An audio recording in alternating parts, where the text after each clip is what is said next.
হিজরি নববর্ষ উপলক্ষে ভিসার মেয়াদ শেষ হওয়া ব্যক্তিদের জন্য বিশেষ সুবিধা ঘোষণা করেছে সৌদি আরব।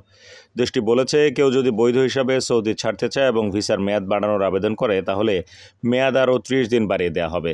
এই সুবিধা গ্রহণ করলে তারা বৈধ হিসাবে সৌদি ছাড়তে পারবেন। এটি শুরু হয়েছে গত 27 জুন থেকে। এদিন আরবি নতুন বছরের প্রথম মাস মুহররমের প্রথম দিন ছিল। সৌদি পাসপোর্ট অধিদপ্তর জানিয়েছে, এই সুবিধা সব ধরনের ভিসার ক্ষেত্রে প্রযোজ্য হবে।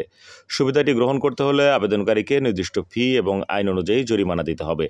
আবেদনটি করতে হবে স্বরাষ্ট্র মন্ত্রণালয়ের অ্যাপসের ইলেকট্রনিক প্ল্যাটফর্মের তাওয়াসুল সার্ভিসের মাধ্যমে।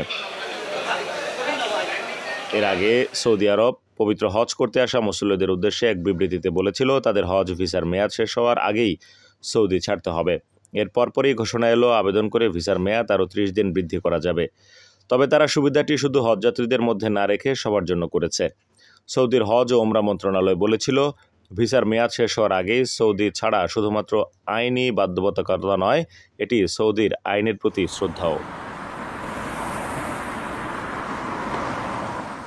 আপনার স্বপ্নগুলো আকাশ ছুবে প্রবাসীর হেলিকপ্টারের মাধ্যমে। বিয়ে, জন্মদিন অথবা যে কোনো বিশেষ প্রয়োজনে হেলিকপ্টার ভাড়া করতে যোগাযোগ করুন স্ক্রিনে দেয়া নাম্বারে। প্রবাসীর হেলিকপ্টার, নিরাপদ ও সাশ্রয়ী বাহনের বিশ্বস্ত নাম।